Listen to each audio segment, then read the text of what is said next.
Welcome back, guys, to Sharpen Your Sword podcast, episode 21. Today, I am here with a special guest, Jabril, and obviously the number one co-host in the world, Giovanni Jimenez. Guys, I always appreciate your support. I appreciate the likes, the comments, subscribes. All that helps us out to get more exposure. It helps us out get the word out, and it helps us reach more people, okay? We want to reach a bigger audience so we can help with the motivation, help with the inspiration, and we want to give value from the experience that we've learned and give our 2 cents on building a business, starting your own business, starting from the bottom, and working your way up to live the life that you dream of, to live a life of fulfillment. And that's my biggest goal, guys, is to assist as much as I can in that. And today, with Jabril, I met him just as a mutual friend through somebody. And today he's one of my students in Brazilian Jiu-Jitsu. Today, he's a self-employed business owner. He's an entrepreneur. When I first started him, he was just an employee. Okay, so this guy has come a long way, and I had the pleasure of watching his journey for the last probably year and a half. And so, guys, welcome Jabril to the show. Thank you so much for having me here, guys. Welcome. I really appreciate it. We appreciate having you, man. I appreciate you taking your time out of the day to come and be on the show. You have an intense story. You have a cool story, okay? And for me, anybody with a cool story regarding business, I like to have them on the show. So I appreciate you for taking your time to being on the show. And like I said earlier, I met you as an employee, okay? And like always, guys, it's 2024. People get feelings like, what's wrong with an employee? There's nothing wrong with an employee. But I'm a business owner. I'm self-employed, right? And now I get to see you as an employer, right, on the other side, as a self-employed business owner. So the journey's been long on the business side, and the journey's been great for you also. We're going to talk about this physically, mentally, right, through the journey of Brazilian Jiu-Jitsu. Oh, yes. You know? So it's a lot that's going to go down today, and you're a white belt in business, you're a white belt in jiu-jitsu, so you're going to have a lot to say, and we have a lot to hear from you, and the audience has a lot to hear from you, starting out as a white belt. Because a lot of these guys that are watching are white belts, and they don't know what to do next. Okay, they don't know where to start, where to step, just like in jiu-jitsu. You don't know where to go, right? Mm. You're just trying to survive. And most people today in life are just trying to survive, right? Either at their jobs or the ones that started businesses are trying to survive living the entrepreneur life, okay? And so I want you to start off so I don't do a disservice, right? And you give us a little bit of your background for the last, your upbringing. Where did you start working? How was that? How did you enjoy it? Did you find fulfillment? Did you like it? Did you love it? Did you hate it? And how we got to where we are today as the what I would like to say, the GI 2.0. Oh, yeah. No, I wouldn't even recognize myself from a year and a half ago. I'm just completely not the same. And, where I started, I'm born and raised here in Memphis, Tennessee. And the big part of my life was electronics, doing computer work, networking, things like that. And I really thought, and if you ask anyone that knows me, they would tell you, like, Jabril is the IT guy. Jabril's, with that. And when I started to do it more and more, I started to realize actually how much I kind of hated it. And more or less, I prefer it as a hobby rather than making money from it. And it's not something that really, it didn't resonate with me. It just was not fun. And speaking of which, once I got into locksmithing, it's, that you'll hear people say, do something that you love. It's like not working. You know what I mean? I never knew what that feeling truly was. I had a bunch of jobs growing up, worked at Kroger for years, a bunch of kind of jobs like that. And there was just, you're just doing the time, you're clocking in, and you'll meet some cool people and everything. But it just didn't spark that inner wanting to do more for yourself, or wanting to just do more and learn. I love learning. I love being a sponge. That's why I can take y'all's abuse 3 or 4 days a week. I love it though. Always grab some little bit, but when I did locksmithing and I got in, it's like, man, when I'm helping someone, I've gotten kids out of the cars, they were locked in the car. I mean, really? Yeah. It's a real life Superman. Yeah. Well, and it's the silent, it's the silent things, Also, the older crowd, there's people, 60s, 70s I've been to, that you go and help, and I won't even charge some of them. I don't say anything. I don't advertise anything like that, but it just depends. When they're on very limited income and things, you want to help your community. It's it feels really good. Mm-hmm. And, but as a skill, I loved it. I live and breathe it, from lock picking to, installing locks, looking at doors, I love it. And once that happened, I really, really wanted to absorb. I had to do my own work, and there's a lot of haters out there, and there's they don't want to show you everything. They don't want to teach you everything. Mm-hmm. You have to be in charge of your own journey. You have to be in charge of finding information. You have to learn. You have to take the initiative. No one's going to hold your hand for these things. So.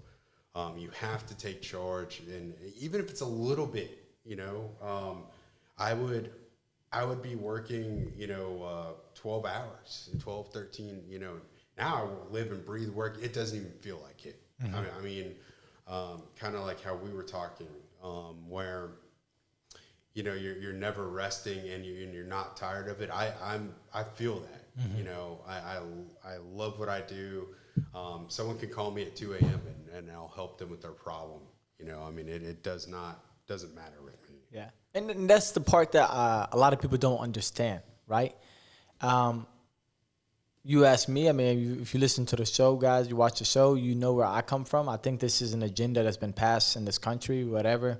It's a cycle that we're stuck on the hamster wheel of life, of work, right? So you were stuck in the hamster wheel of work, and that's why I wanted you on the show, because I remember when you walked into. Well, I met you in the past, right?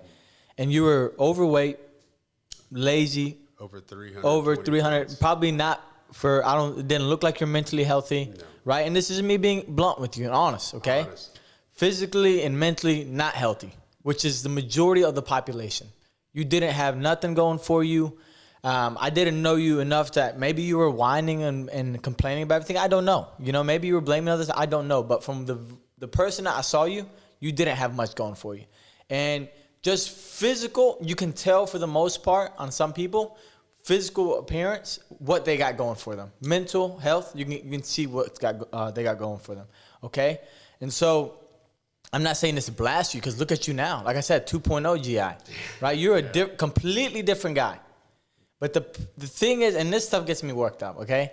The thing is, when you're in this 40-hour a week, or you're on this hourly thing, right? $15 an hour, $12 an hour, $20 an hour. Doesn't matter. The number doesn't matter.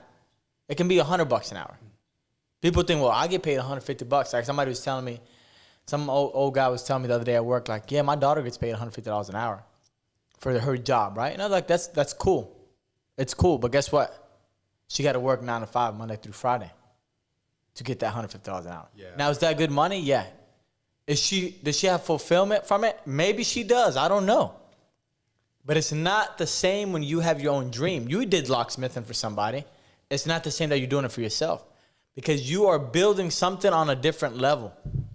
Absolutely. Now you have, you're living for something that you're like a dream that nobody can see. A dream that you can only see in your head. You're building a business that only you can see the success of it in the future. You have to convince yourself now that this is going to be my success. This is my baby that I'm going to build. Okay? And so a lot of people struggle with this part of it.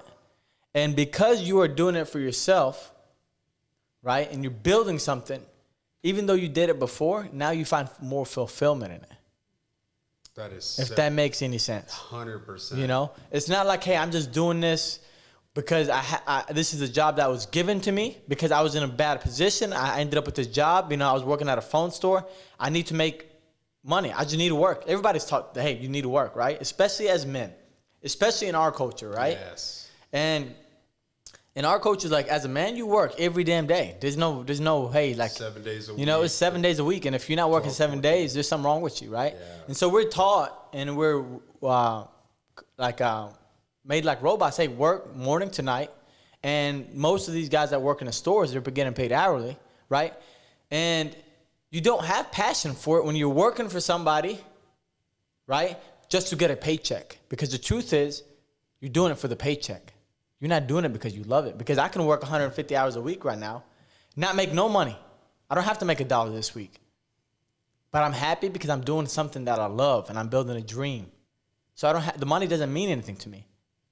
Okay, now we do understand that we need money to make a living. We need money. Money is involved in everything. Okay? But now you're doing it by yourself with your choice on your time, on your hour, on your pay. Now, we're going to get to that point, right? Starting the business off, there was no money involved. It was negative, right? You don't have to tell me that, right? It's negative. Yes. Everybody starts negative, right? But now you find fulfillment in the same thing that you did, but you're doing it for yourself instead of somebody else, okay? And that's the thing that people need to understand. It's not in the money, right? It's not necessarily in the job. It's in what you find, where you find happiness, right? Where you find passion and fulfillment.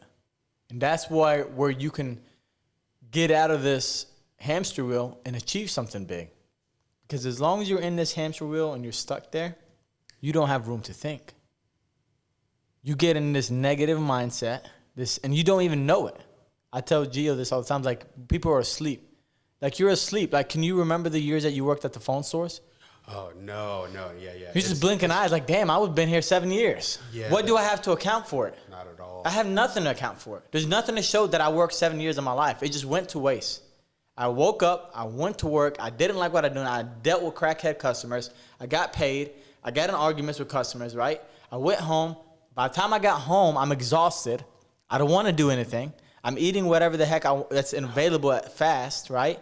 I'm just binging shows at night. I'm sleeping late. I wake up dreading going to work the next day, right? Dragging my feet, upset in the morning, thinking the whole way to work, like, what am I doing?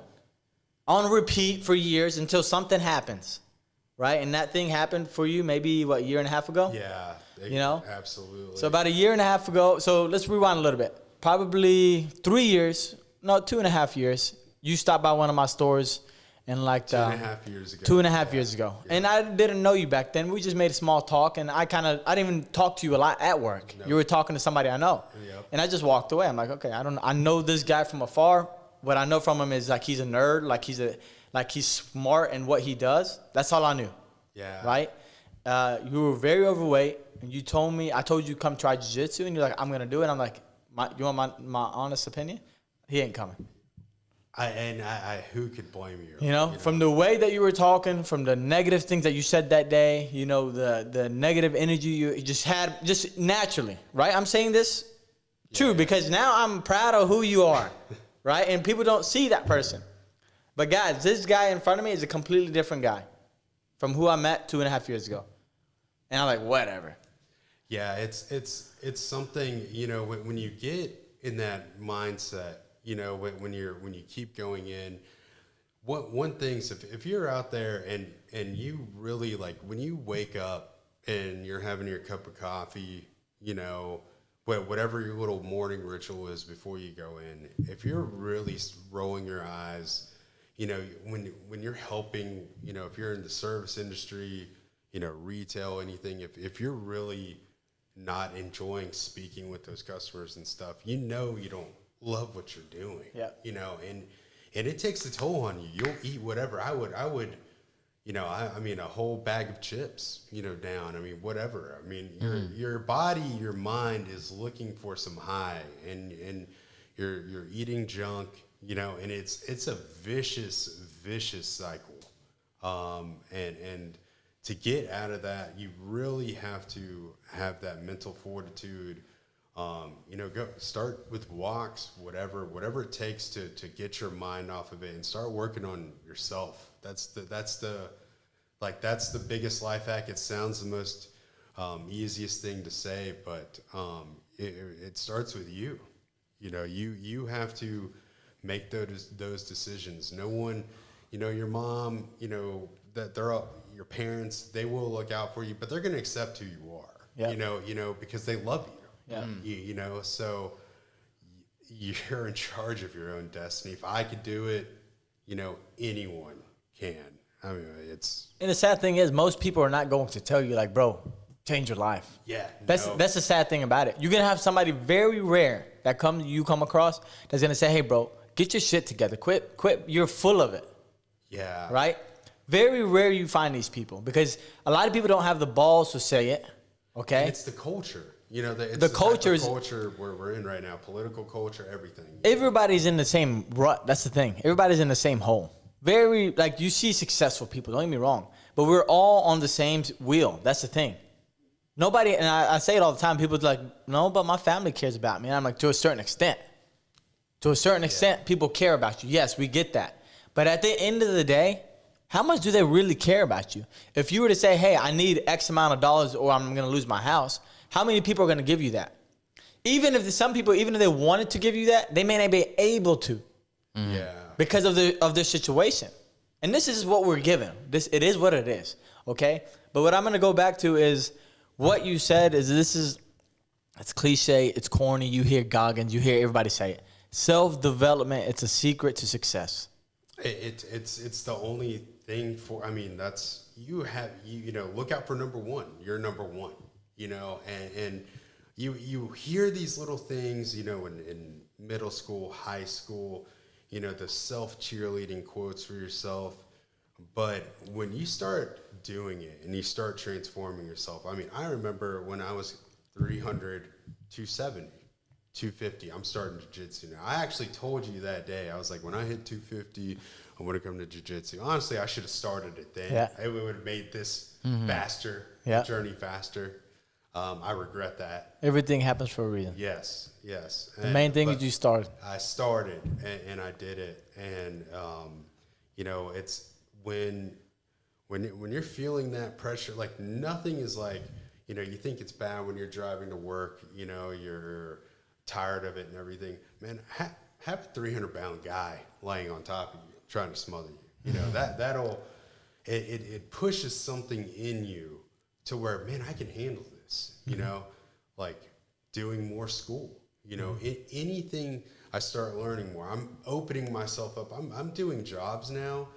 Over a year and a half ago, I would never even dream that I could do. Because when you keep getting challenged, it keeps layering that brick upon brick upon brick. And now I'm open to harder things. I want to be a better locksmith. I want to be, better husband, better everything. So. And that started with your self-development, right? Yes. If you weren't willing, right? And a lot of people come to the point, eventually, some people do, not everybody. Let me rewind. Not everybody. But something happens in your life. Maybe you're driving to work and you're like, what the fudge am I doing? Yep. Right? Like, what am I doing? That happened to me at 18 years old.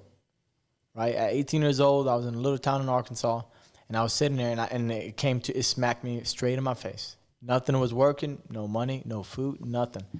And I asked myself that question, is what the hell am I doing? Why is this happening to me? And that's all she wrote after that, right? So sometimes these things come up. Somebody dies. You get fired. You lost job after job, and your wife and your kids are like, look at that. Like, what are we going to do? Like, how are we going to go to vacation? How am I going to buy toys? How am I going to buy clothes? How are we going to buy food? Your wife is on you. Your girlfriend's on you. Whoever's on you. You lost a position that you were working your whole life for. You didn't get the promotion that you thought you were going to get. And something clicks, right? And so after you started the self-development process for yourself, something clicked for you. Yeah.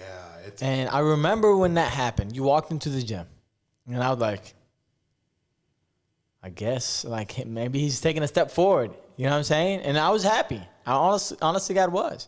But I was like, let's see how long this lasts. I still wasn't extremely positive because I've seen thousands of people come and go. I've seen thousands of people say, I'm going to do it. But I know it's so hard to do it. I know how hard it is to do it, right? And so I forgot what happened. There's some drama going on at work. Because me and you, I remember you came up to me, we started talking. And then I don't know how we got to this point, but like, bro, just do it yourself. Yeah. I still remember that day. We were by the boxing ring. Yep. And so that was maybe, you probably thought about it before, but that was like a little of the beginning. I was like, I just need this, minimum amount, this. And now it doesn't. If I go to a job and I learn something and I hopefully at best break even, I don't care. I learned more. Not you have to trade something for knowledge. Yep. And again, it's all up for you. I mean, the world is your oyster with that. If you can control, once you're out, and it's like you said, something bad happens to you. Once you hit rock bottom, there's nowhere but up. Yeah. And once you get over that, and you really can control what comes to you. It could be who you're hanging out with. In my opinion, trash hangs out with trash. It's who you hang out with is who you are. 100%. 100%. I want to ask you, before we keep going in your journey, is what flipped inside you that made you, all right, I want to be better. I want to stop living the same life every day. I want to be a different person. That's actually a really good question. My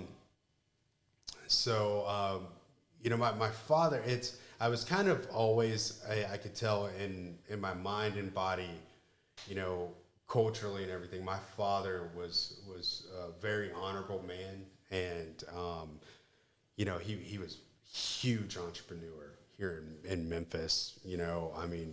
Before he passed away, he had over 55 stores here, not including overseas hotel. I mean, he had a lot.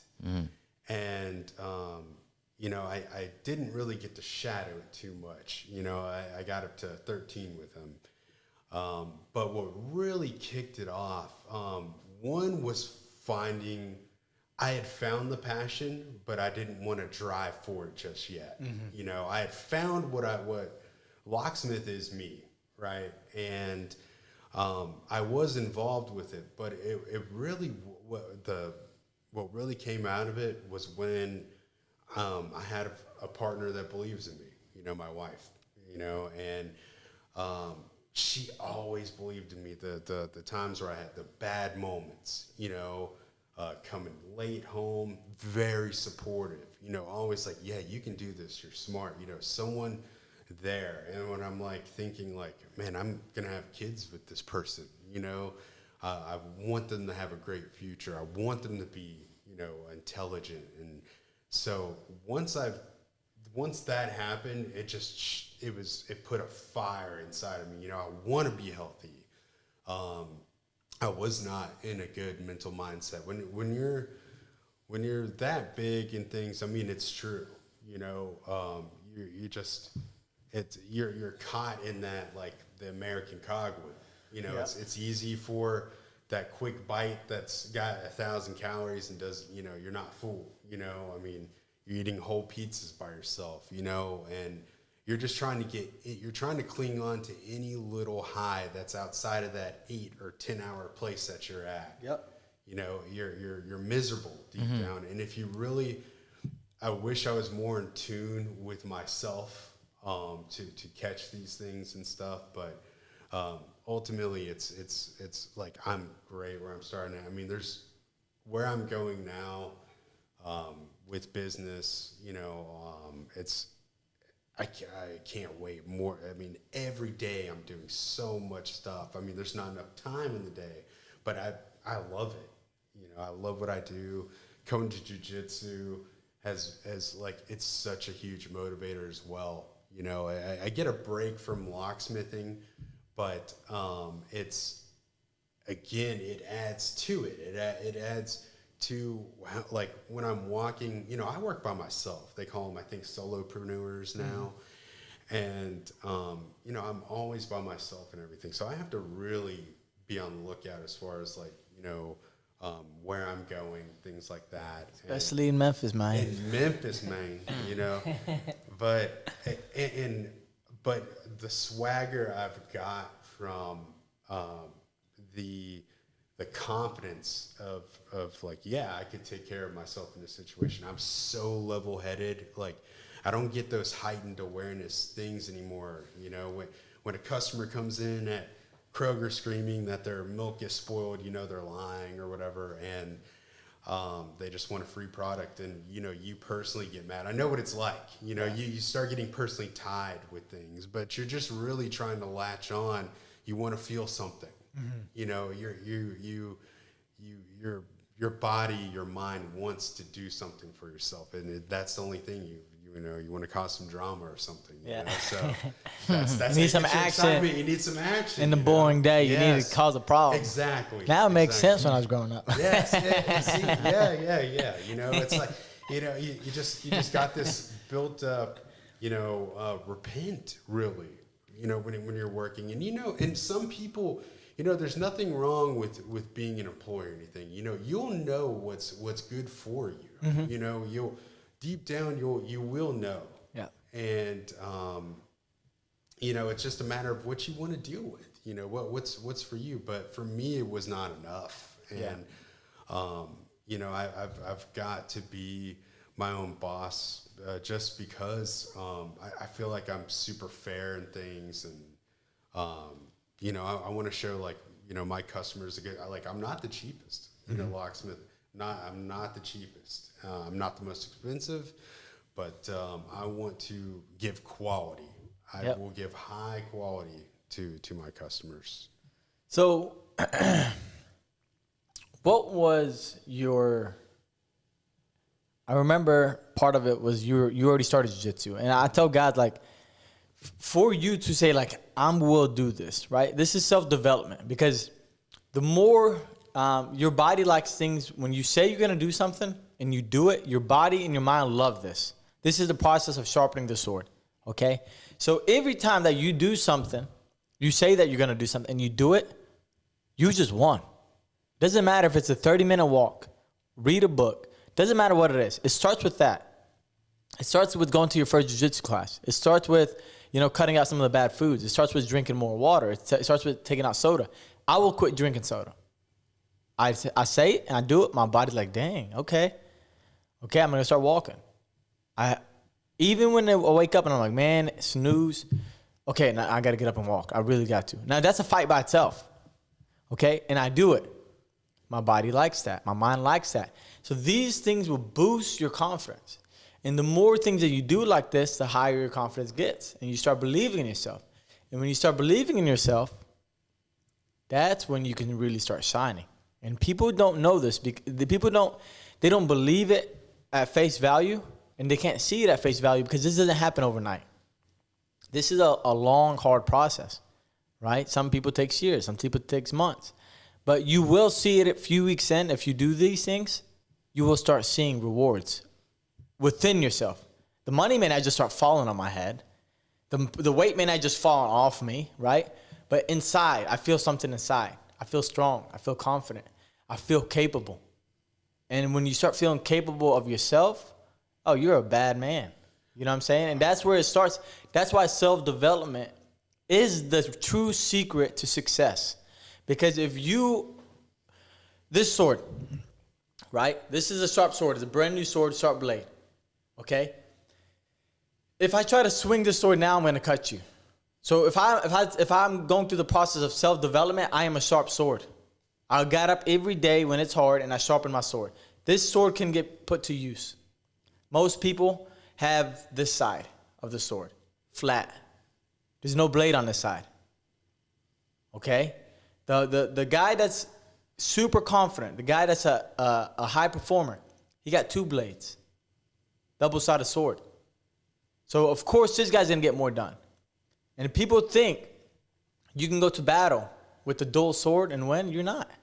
And so how are you going to go to battle in life when you're dull, when you're overweight, when you're mentally unhealthy, when you're physically unhealthy? Your swords are dull. What are you going to use them for?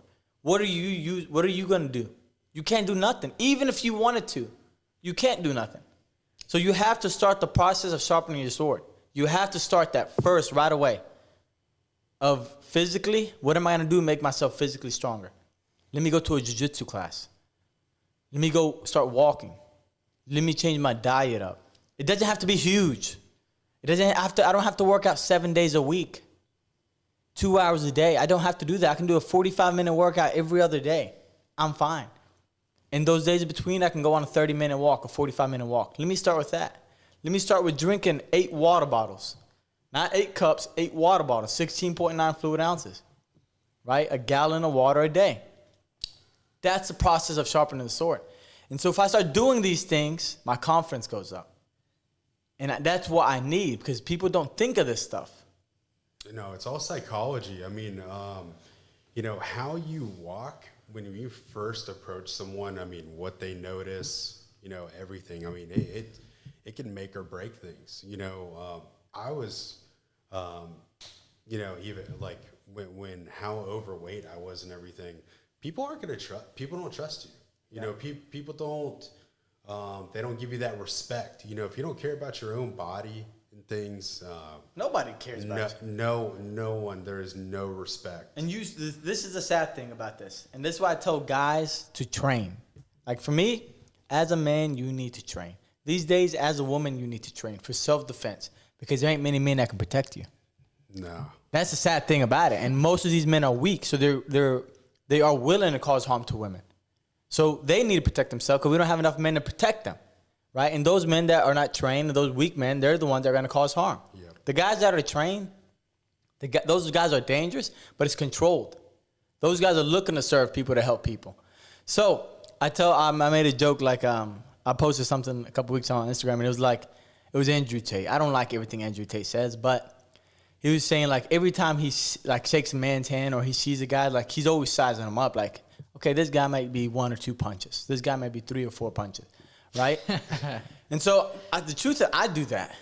I know the feeling. I know that feeling, because it's just some, human psychology is so interesting how. Well, it's primal too. Yeah. That's part of our DNA. Yeah. And so imagine if you're not a dangerous guy.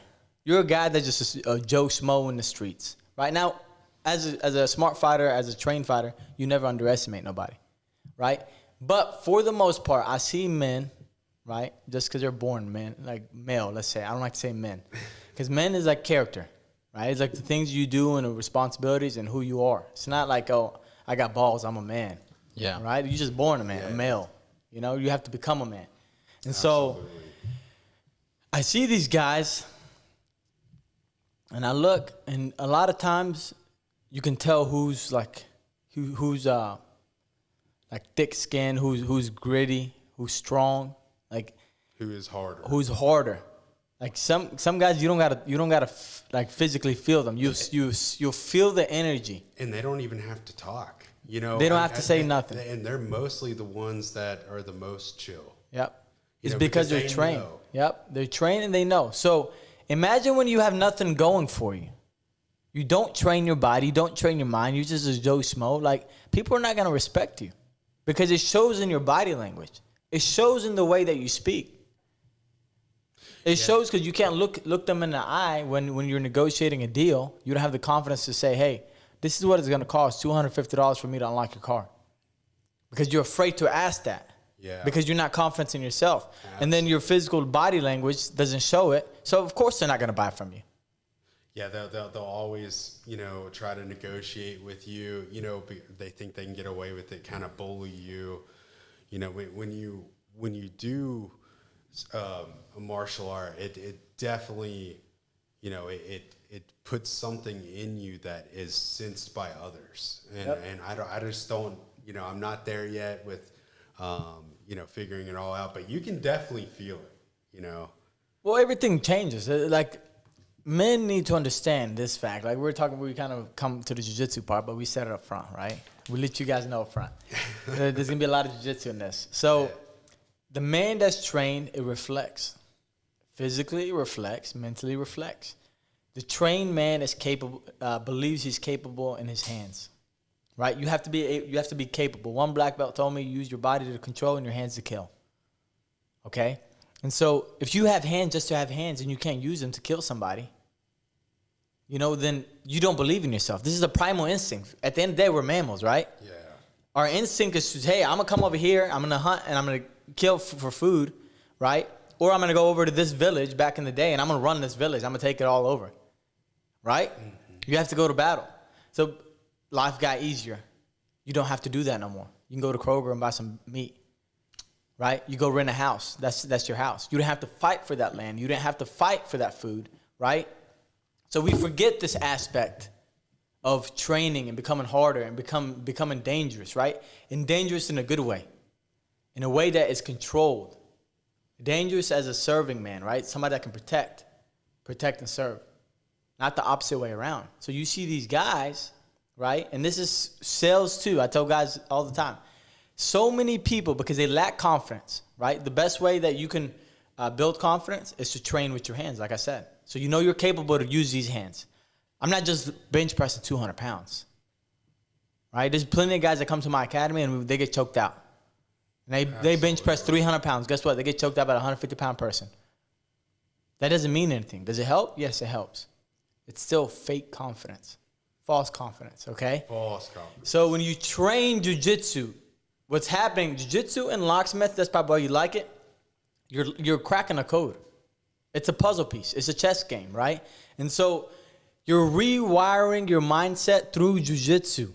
Because when you are in a 5-minute, 6-minute fight in the academy, a roll, going against a 300-pound guy, you said, you have a choice to quit or keep fighting. Most of the time, you're going to come, at first you may quit.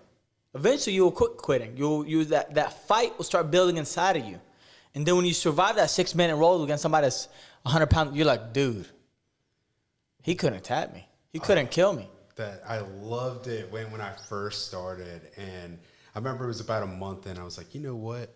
Like that's where I was making decisions. Like, yeah, I'm not going to drink as much Coke anymore. I want to do, like, I want that extra 20 seconds in a row. Yeah. Without dying. When I first started, oh gosh, I remember my lips turned blue one time. Like, but I was trying so hard because I love it. When you're first starting, you're going all out.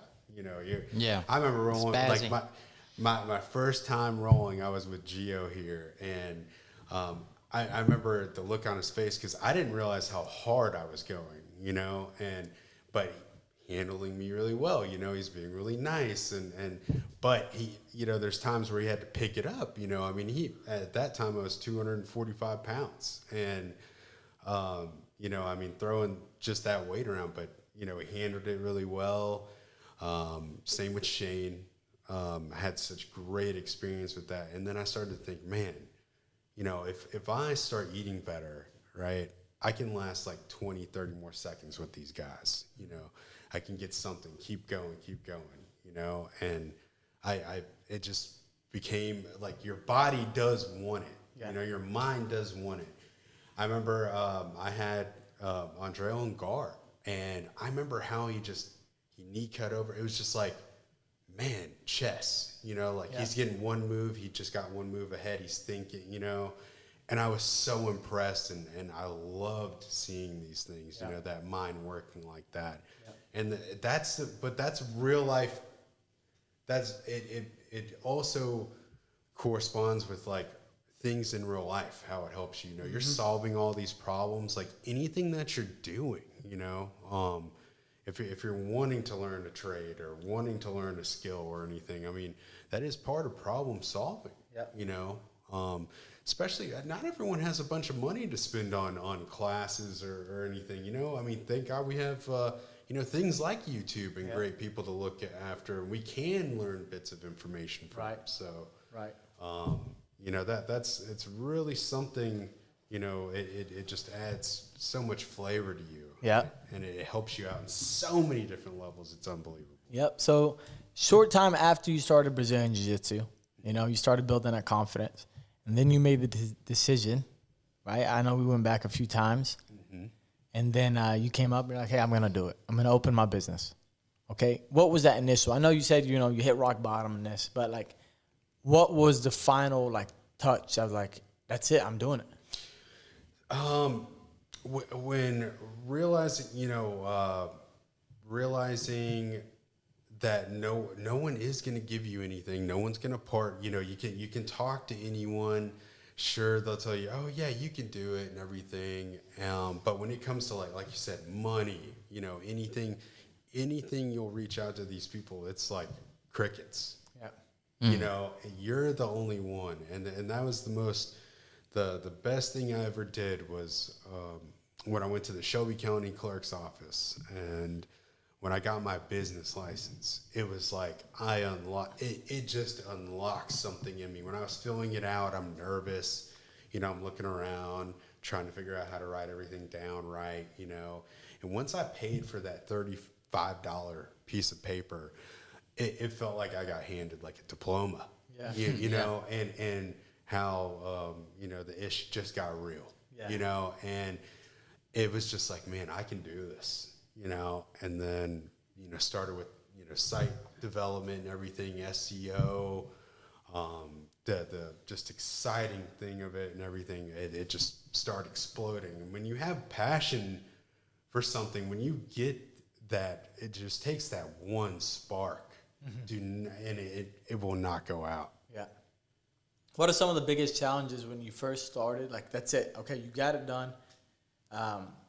What was the biggest challenge you faced at the very beginning? Because that's always the hardest part. Because the doubt sets in, fear sets in. All this sets in when you're about to do something huge. Okay? Yeah, and when you do it, it's like, okay, I'm here. And now it feels like out of nowhere, you're just getting smacked in the face about a challenge after a challenge after a challenge. Yeah. The website and everything was kind of challenging, but really it's how you advertise yourself, you're already kind of, you build up a reputation. People know who you are, right? But, and you'll have some regulars and things, but it's not enough, But I would say the biggest part is really finding how you're advertising, and who you're advertising to, It depends what you're selling. Maybe you're looking for a certain age group, a certain demographic, for me, locksmith advertising on Instagram doesn't really make sense. Having a cool video of me opening a truck, picking open a lock on a truck or something cool. It's fun to watch, it can go viral. But actually advertising on there, no one's going to click. No one's looking on Instagram, right? For a locksmith. Right. Same with Facebook, So figuring out those challenges and not bleeding money at the same time and really knowing your demographic is probably the biggest part. And that's where I would say, that's where I figured out about SEO and things like that. Really knowing how to target a vast majority of people so they find you when they need you as soon as possible. Right.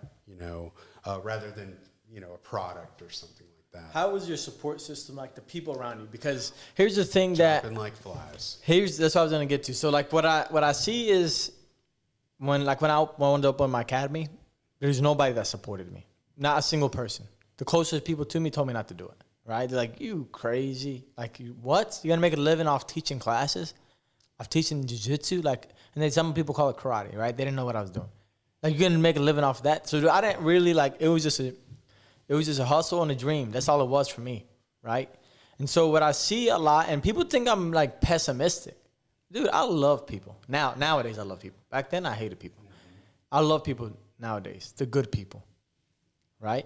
The people that have clean hearts. The people that are pure. That's who I like, right? The people in my academy. The best people that I'll ever meet, right?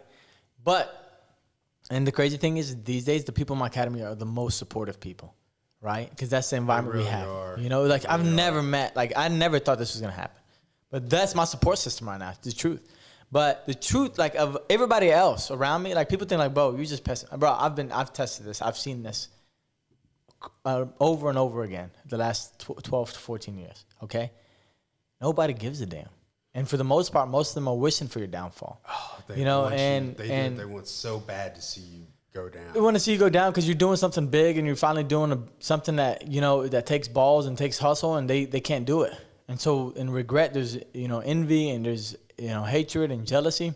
But when you were going to do this, what did you have? Did you have anybody? What did the people around you say? No, wait. Well, so I had one my wife. I had one, and that is one thing they want to see you fall. And that wasn't even. I know some people can use that as motivation, but I started to realize how much people don't care about you. And so it's like, okay, well, it'll make you strive harder to also like, man, prove them wrong. It just depends like how you want to do it. But that's how, like, for me, once I realized I didn't have the support group, my wife was there in my corner, like she's fighting with me, like really, really pushing me. It's just an explosion. And yeah, it's my clique, so to speak, got way smaller. Even with doing jiu-jitsu, how you start being more analytical with things. And even when I started then and having a schedule, right? Because it's taking time. Right. And people are used to having that time. And, well, what are you doing? Oh, man, you don't need to do that. Your knee's bad and all this stuff. It's like, no, I need to do this. Yeah. I kept pushing myself, and I still push myself with everything. And it doesn't matter. I mean, you have to look out for you. You're in charge of you. Don't let people bring you down. That's some strong words, man. 100%. I can go down that rabbit hole, honestly. Yeah. I try not to, but Yeah. at the end of the day, I was listening. I went running this morning, and it was dark. And so if it's dark, and if I'm able to run out when it's dark, oh my gosh, I'm motivated. And motivation helps. I'm not gonna sit here and obviously my discipline got me up, right? But if I'm up when it's dark, that's just me and me. That's it, right? And I'm telling myself that, like, bro, you're up, and because you have to remind yourself, it's you and you, just like you said. Nobody else, besides my academy, the people close to me, right? My immediate family, right? Nobody else for me is just we're what's the word? Acquaintance. Yep. Yes. That's all we are. Just in case a business transaction happens. I'm an entrepreneur. At the end of the day, I'm selling something. Yeah, there's different tiers when you meet people. We all kind of categorize them, and there's acquaintances, there's friends, right? And the truth is, you realize there's not much friends though. Yeah, no. That's why I call them acquaintances. Yes, there's you start when you start moving up. They start dropping like flies. It turns from friends to acquaintances to probably nothing. Yeah. When my body was transforming, like after 3 months, 4 months in jiu-jitsu, it's like, oh man, you need to slow down, and all of a sudden it's like, no one likes to see that, the ones that aren't with you like that, they don't want to see those changes. It brings up maybe some envy. You can see it in their eyes, and you start paying attention to things like that. I'm more hyper aware now when I'm meeting people, like, and how I can get their intentions. Yeah. And it's a real easier to read people like that. Yeah. But same on the same topic, like you said, you and you. And so coming off to the business aspect part of it, from what I know right now, it's you and you. Oh, yes. You're a one-man show, is what I like to call it. And that's the hardest part of a business, is when it's you by yourself, you don't have help. You're doing the taxes, you're doing the bills, you're doing the work, you're doing the labor, you're doing the advertising, you're doing the pages. You're doing everything, but everything literally that's involved in a business, you're doing by yourself. Okay? So how has that what challenges have you come across so far, just being a one-man show, So that's a great question. I mean, even with my wife, she used to get kind of sad in the beginning, and I told her this eventually. I was like, this is like we just made a child, essentially, right? Mm-hmm. Like the business is our child, and we have to work together with it. You have to know I will be working late on things. I can't give you the most attention, but that's definitely been one. But also when like first year, I mean, we're talking taxes. You're having to make ideas for your web pages. What you want for topics. What I'm having to research all this while doing jobs. Also, you do have to set limits. I mean, I still, will make it to the gym. I have to, you have to set your schedule on things. And yes, I mean, as a locksmith, I can get a call at 3 a.m., 6 p.m., doesn't matter.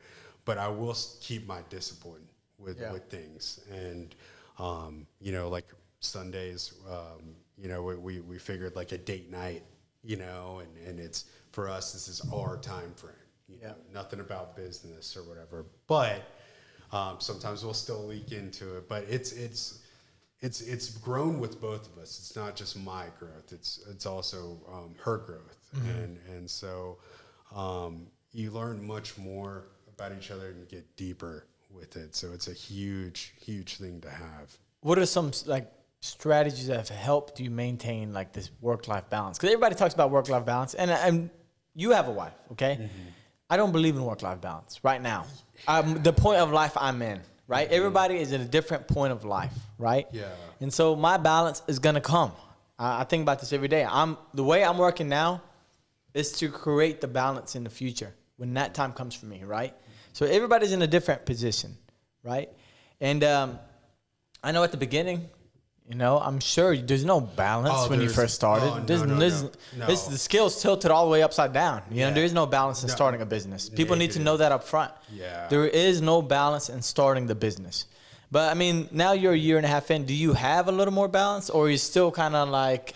Honestly, serving here and everything, it's fun. I get happy. I come home happy, actually.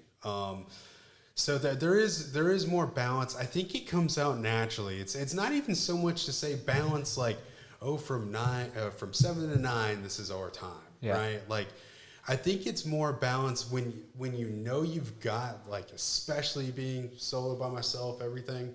It's definitely like I know when I have those like downtime moments where I can like give more personable time and things, and it's more appreciated by my wife. So I'm not going to even say that it's not about putting in a notebook. It's not about putting it in your calendar. It's not like that. It's day to day, and that's the only way you can do it. But, it's with having to start something for yourself. Sure.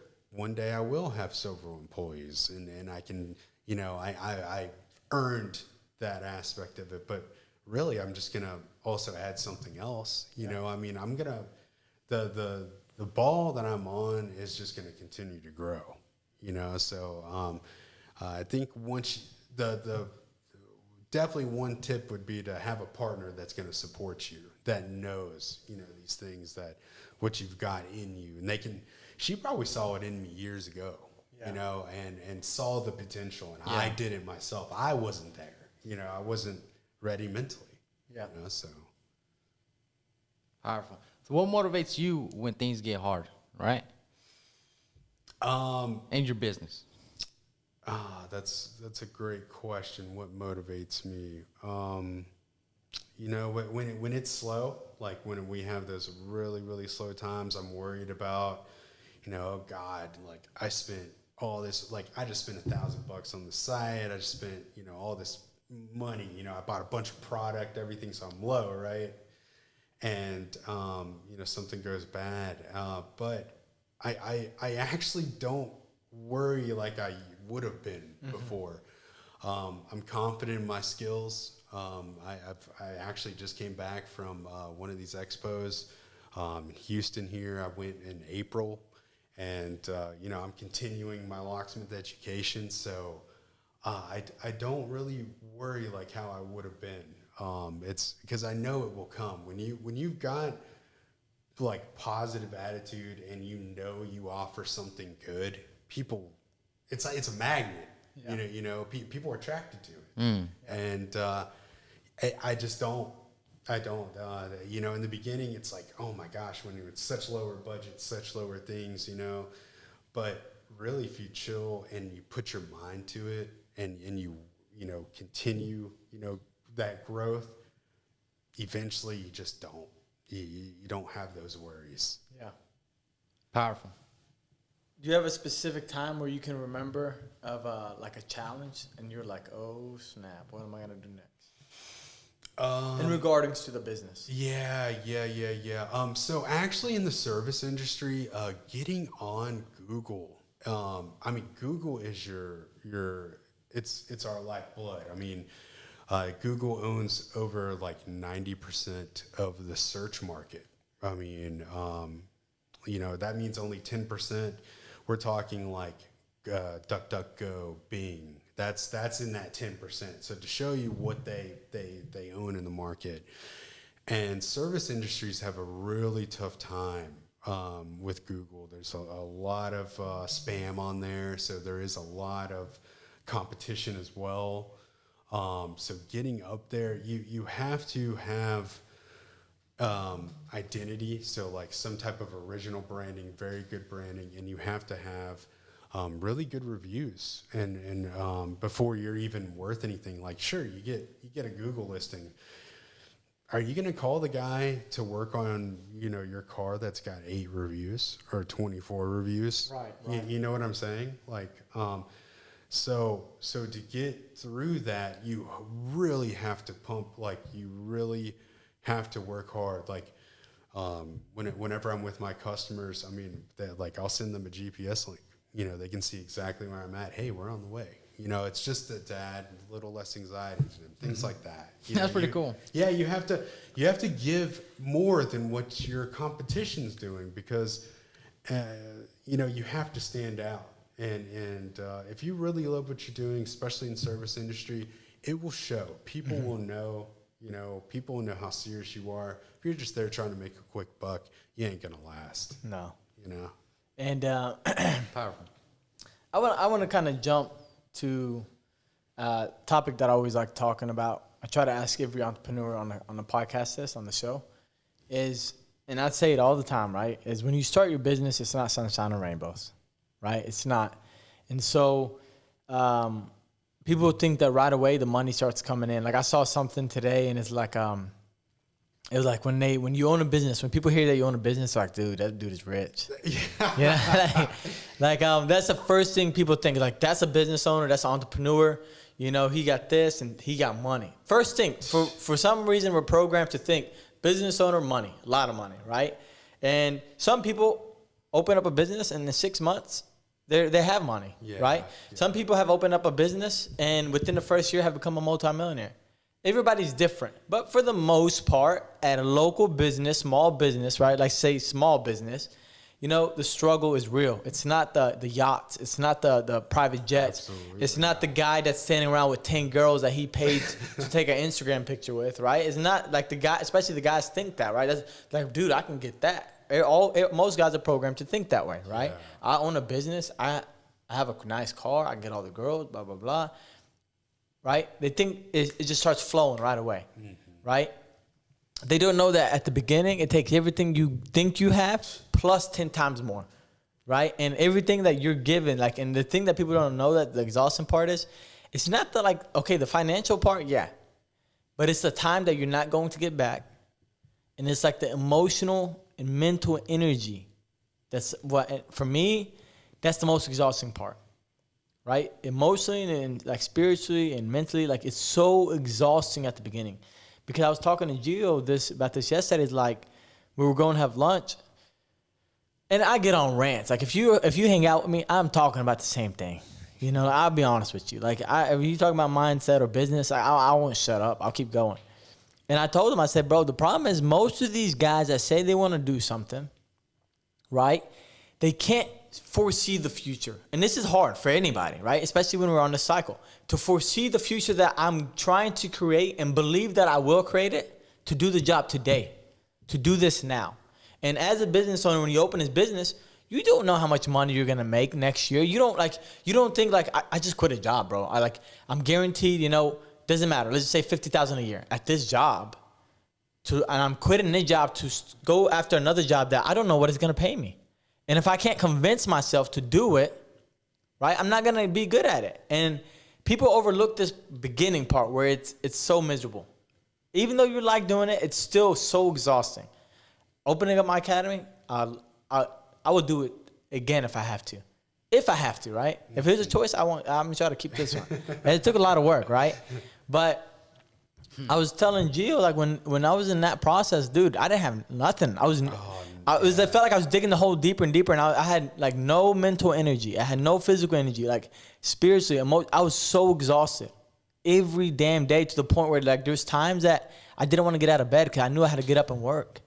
You know? So people think you get the business license and you get a key to the business if it's brick and mortar. The money, like, I'm laying on money. Oh, right? So far from it. It's so far. But what do you see a year and a half now? Yeah. So we're talking a year and a half. It may not, and this is, you share what you like to share, right? But what would you give on that topic, on the hardships of it and the reality of not sunshine and rainbows? And what kind of rewards do you see now, finally? Do you see any rewards? So actually, on that question, I straight up reinvest. So as much as I can into the business, whether it's certain tools, anything. I mean, my repertoire of things has definitely grown. I remember I made $1,000 and, like, I spent that on, airplane ticket and everything to go to learn, more into locksmithing. So, it's not like that. I mean, I'm happy breaking even, like that's, everything. But in the beginning, I mean, I just bought a vehicle, I quit, and everything. And so, like, I'm stuck with my little bit of savings. I'm taking care of my wife, and it's like, okay, I turn on to super hustler mode, doing whatever it takes to get any type of job. And then I was on Google, I got knocked off. And then my heart sank. I was like, man, what do you do? Yeah. But you know what? You pick up the damn pieces and you put your head together, and it's a slow process. They do it purposely slow. Yeah. You know what I mean? And once I got back up there, I mean, it was like I was like flexing, like I was dry, like I was just happy for that. And I was deep actually. I was putting stuff on credit cards. I mean, bad interest. I do not recommend that. By the way, do not recommend any of that. But it's part of if you got to do what you got to do. At the end of the day. Yeah, because I have no one to borrow any money from. So I'm gonna interrupt you real quick. I saw a meme that made me think about that, and it was like I don't know if you saw the guy in the car and he's like punching the steering wheel. Yeah, and it was like, why did my parents have to give me a hard work ethic instead of like a generational wealth? He's hitting the steering wheel. Yeah. And I'm like, bro, like, we can work. Give us some money, like we need the money to start. Yeah. Yeah, no. I mean, it is not like that. I mean, every little bit you can think of at this point, it's like I'm thinking about how I can invest to make the jobs faster, how I can acquire more customers. I mean, anything I can reinvest in. I'm not the guy. I will buy a 2000 Honda. I will ride. I don't care. I don't need no flashy vehicle or anything. I will ride whatever. But as far as work, I will always take care of reinvesting myself with work. Yep. That's a good mindset. That's a very good mindset. Yeah, my wife's real humble like that. She doesn't require anything. She just wants time and, at least us have a roof over our head. It's the best thing I can ask for. Yep, that's a big win, man. Yeah. So what do you see now? Like at the beginning, it was negative. You said a lot of interest, a lot of credit card debt. It was everything you're putting back. But like I try to tell, I always talk to Gio. So I'm always saying I'm talking to Gio. I tell them people think success is $1 million. Yeah. Or X amount of dollars. Right? For me, success is achieving yourself to the fullest potential and achieving your fulfillment. whatever that fulfillment is. Whatever that is that makes you happy, that's success. Success is not a dollar amount. Now, do we need money? Can money help make you happy? Yes. Like if you say no, I don't. People say money is the devil. Money is evil. To the evil people, it is. Yes. To the people that do that, yes, it is. But money can help you do things. It can make you happy in some aspects, right? Absolutely. So when I say like what's some success now after that credit card debt and that situation, what rewards do you see now? Like what like you're like, man, like what's your wins now? So somebody that wants to start a business can start kind of thinking like, this is what I get. Okay, so number one, zero debt. I'm at zero debt right now. That's a big win. I owe nothing to no one. My free time, huge thing. I mean, it's because I've gotten so efficient with working, like that is, I do what I want, when I want, that is the massive wins. Yeah, the money's there, I mean, the money's there and it's what you want to make, but also I'm a firm believer in reinvest, like getting more for yourself, I mean, I do eventually want some, employees and things, I want to scale. So, and I'm keeping more of a lookout now on people like that, who I can invest. That's an investment. Right. How hard it'd be to like find someone like a Geo, you know what I mean? Like that. So like, so as don't get near Geo now. Man, dude. I'm just telling you. Loyal, like really, really good, humble, like finding people like that is so hard, God bless him. So, it would be, man, it's so tough, here, especially like Memphis. I feel like everyone's here for like those quick bucks. It's not like that. Yeah. Well, the sad thing, man, this is a whole different can of whoop ass, right? We're finna open up. But what you said right there, like people are in for quick buck. This is not just Memphis. This is everywhere now. Yeah. This is everywhere. Now, this has always been there. This always has been there. But the whole COVID situation didn't help. You were paid to stay home. You were paid to stay home. You were getting paid more to leave your job, to be unemployed, than who they were paying at work. They were paying somebody that was making $300, $400 a week at their job or whatever it is, $200, $300, $400, $500 more. So of course, I don't want to go to work. I get paid more to stay at home. And then you had the what does it call it when you don't work at the office? Work from home. Remote. Oh. Yeah, the work from home, the remote work. Everybody started asking for that. Now we're in a time that's happening, okay? But the other issue that we're facing now is, this is my 2 cents on this, that I talk to a lot of people. I talk to so much people. And everybody that I talk to, most of the people I talk to, it goes back to this. Their mental health is so bad. Mentally, people are struggling on a level. I was telling you this yesterday, I think, or the day before.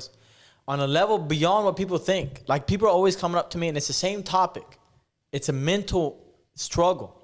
I feel like it's that, it's that type of complex, right? Where it's what's the word I'm trying to think of? It's victim complex. Yeah. Everyone thinks they're a victim. I was part of it. Yeah. I mean, I was very unhealthy with how I thought. So it's like, you think things should be given to you.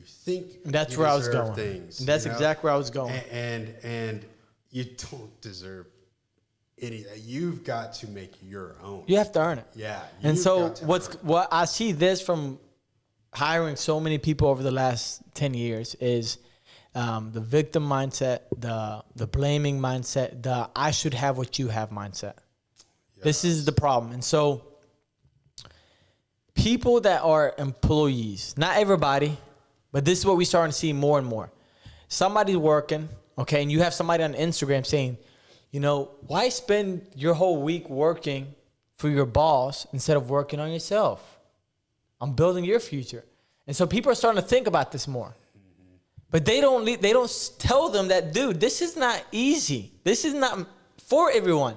This is going to take everything in your soul. And when you give everything, it still may not be successful. Yep. And so that's what they leave out. And this is what I feel bad. That's why I bring people like you that are new in business to give the reality, right? And so you have these guys working in your business. Let's use you as an example. You said the biggest win for you is free time, right? And you said right now you're reinvesting, so you're fine breaking even. Yeah, yeah. But people are thinking like, this dude is making money. Like, he has his own business. Now, when you hire somebody and you're sitting at home in your AC unit, right? You're drinking a lemonade, right? But you're still on the computer working. Mm-hmm. People don't see this. You're working, and your technician is out in the heat. He sees something on Instagram. Somebody tells him, why are you sitting, like, why is my boss sitting at home?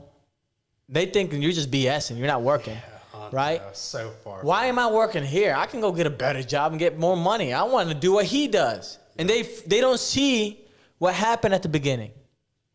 Yeah. You know, somebody told, I got in an argument. It was almost a damn near fist fight. But I got in this with this person, and they were like, you have this, you have, and they started naming things off. And I'm like, damn, you must be watching hard, right? And so me and him got into it. And then I told him, I said, if you were a damn man, okay, I want to see you work from 4 a.m. to 10 p.m. every damn day. If this is what you want, if these are things, if you are not happy with where you are and what you have, go do this, work 4 to 10. Let me see you do that part every day. I don't ask for a day off. No. I don't get 2 days off like some people. I don't work Monday through Friday. I don't get to have fun Sunday. I don't get to have the weekends off. I don't get to go vacation. I don't get paid time off. You know what I'm saying? I don't get none of this. So if you want that, go do the work. Let me see you if you want these things. And then they're like, oh, no, but you got lucky. Or it was a handout. Or this. They start giving excuses. People don't understand the sacrifice that you made to get where you are.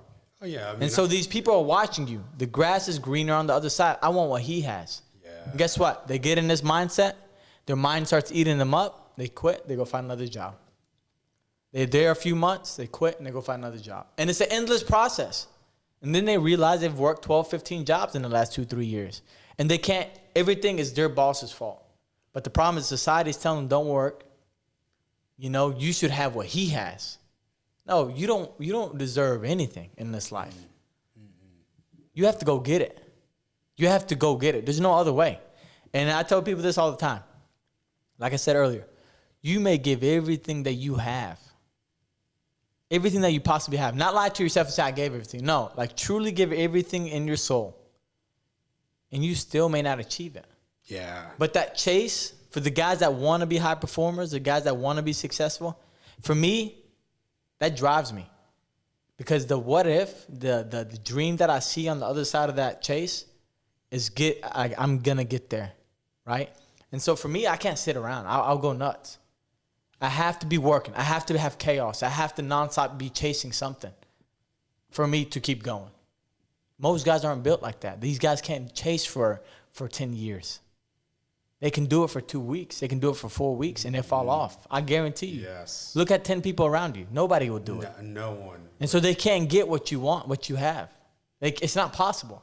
So they start hating what you got, and they go and find another job. It's an endless cycle because of this. Yeah. I mean, like even with growing, I mean, it's like, I think about when I have someone, like I am actually thinking like they represent me, my company, right? Like something I'm building. It's like, well, I know what I'm putting into it, right? Mm-hmm. So I need someone at least like-minded, you know, and you know, willing to grow and learn and things, because I'm going to be relying on that. They're representing me, you know, and I built this, you know, so I've got standards, you know, so you've got to, you know, be able to, you know, at least find like-minded people if you want people in your company, you know, that aren't just going to be the 5-monthers. Yeah. You know, you can tell pretty fast, you know, I guess that facade they'll give you, but you can tell people that victim complex. It takes a couple of months, bro. Yeah, really. If it doesn't happen sooner, everybody starts off strong. Everybody. First, they're coming in 10, 15 minutes early. Right? They're coming in 30 minutes early. They're doing extra work. They're motivated. They're excited. They're, yes, sir, yes, sir, yes, sir, yes, ma'am, no, ma'am, this, blah, blah, blah. Right? And they're studying the business. 4 weeks later, they're coming in 10, 15 minutes earlier. Another 4 weeks later, they're coming in on time or 2 minutes after time. And then 5 minutes, 10 minutes later. This is like you comfortability. Just watch it. Then they show up. Instead of showing up at 10, they show up 10:15. Then they show up 10:30. Then they go home 30 minutes later. Then they go this. Then that. And then it's a slow week, and they blame it on the economy, and they blame it on this person, and they blame it on that person. And then they start talking about going to get a second job because they can't make money doing this. It's a cycle that everybody does. The same thing that I've seen, repetitive, over and over again. First 4 weeks, 6 weeks, everybody's strong. Everybody on time, this and that.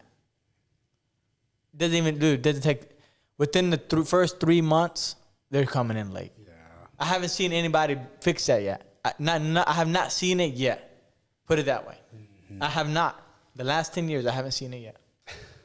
Now, in the professional careers, maybe. In the corporate setting, yeah, maybe.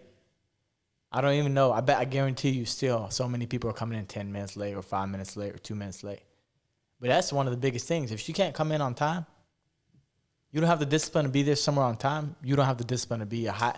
Now, when I talk about success, for me, everybody's different. So your success is different from my success. But for me, it's a dream that I'm writing down in the morning, in the night.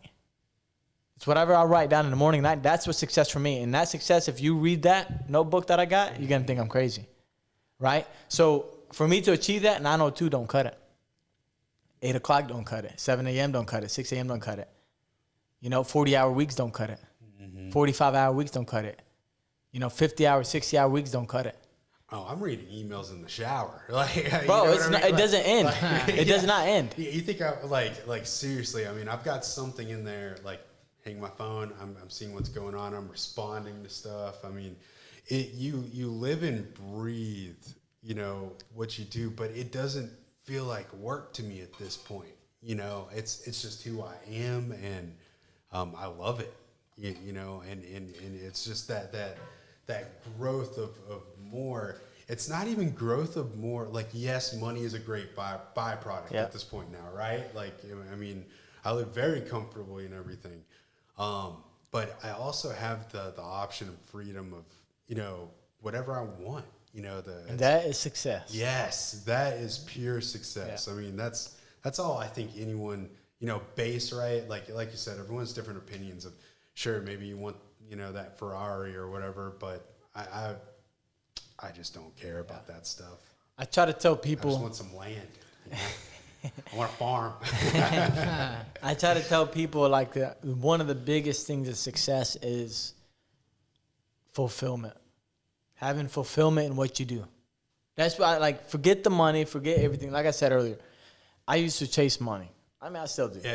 Right? Yeah. Who doesn't? Yes, absolutely. But I thought success was attached to a dollar amount. It's that cat and mouse. You need it. It's a byproduct. But success is, I enjoy locksmithing. I truly, this way I put it.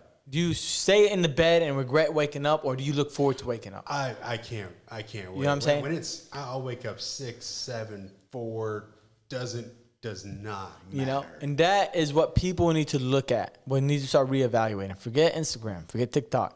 Okay? Forget YouTube Reels. You need to reevaluate. When I say success. Success is you are waiting to get up to get after it again because you enjoy what you're doing. Not laying in bed and regretting what you're doing. Success is you having fulfillment and wanting to get up. I told you, I didn't want to get up out of bed. I did not. I laid there and thinking dude, what are you doing? Why? Now it's okay, let's get it. I want to get up. The questions you ask yourself in the beginning is oh my God, how am I going to do this? I remember I was still coming into jiu-jitsu, right? I was still coming during those starts. I'll have people coming up to me, how's business going? Man, I'm gritting my teeth. It's fine. It's fine. It's fine. And I'm I don't even believe myself. Yeah. You know what I mean? I'm trying to keep a smile, and look normal. But, it's worth every ounce of those questions when you start answering it and doing, you're doing it and making it. Mm-hmm. Oh my gosh, I can't believe I didn't do this sooner.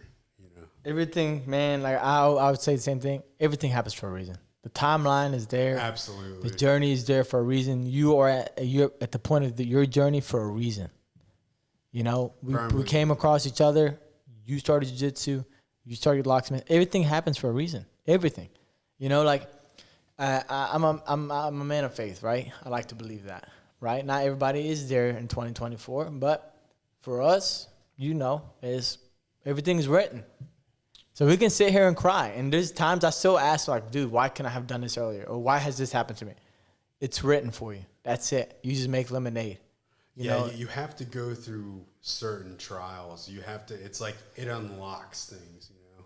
I always have this like kind of, you know, this type of games where you're running around, you have to get experience, right? You know, to get a higher level and things. But you do have to go through some trials, I believe, that and it just unlocks these kind of achievements and things, those small wins, and eventually once you get a bigger picture, you know, it's what gives you whatever your drive is, whatever you needed to do what you were born to do. Yeah. You know. Earlier you said only if I can, you know, have started earlier. Yeah. You know, yeah. If you have started earlier, if you were to go back in time, what would be your advice to yourself? Your biggest advice in starting out? You know, I don't think I would have had. I don't know if I would have had the patience or the mental. I would have quit. Mm-hmm. I would have quit. You know, and it's about not quitting, right? Because you get thrown all these things, and not quitting. And I really. I'm not gonna lie. There's days where it's like, it's hard to wake up. You're tired. You know, like I don't want to do work. I don't want to do jiu-jitsu. I don't want to do something. But the one thing that keeps in my head is when one thing that motivates me is like when I'm rolling and I have that pressure, like my head's being. It's hard to explain. It's like, you know, you feel so heavy in your bed, you don't want to do anything, right? Yeah. You know what I'm talking about, that mental slump feeling?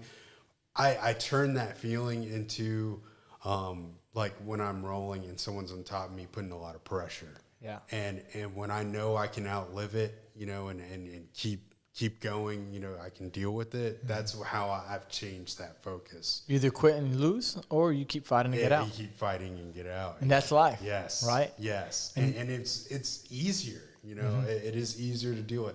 It's still, there's challenges every time, you know? I mean, you want, sure, you want to do something personal or something, but you just get your shit done. Yeah.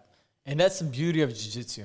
You know, that's the beauty of jiu-jitsu. Jiu-jitsu is a constant, you know, way of bettering yourself every day. And it's constantly rewiring your brain, constantly rewiring your mind, right?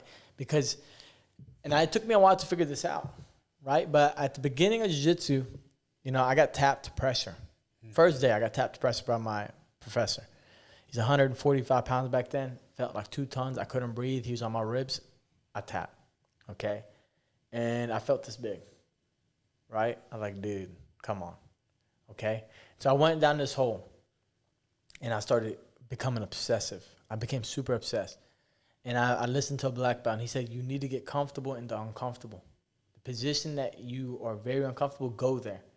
And so what I started doing is the biggest guys, 200, 250, 300 pounds. I had a guy, he was a power lifter. He was like 400 pounds almost. I used to lay under him.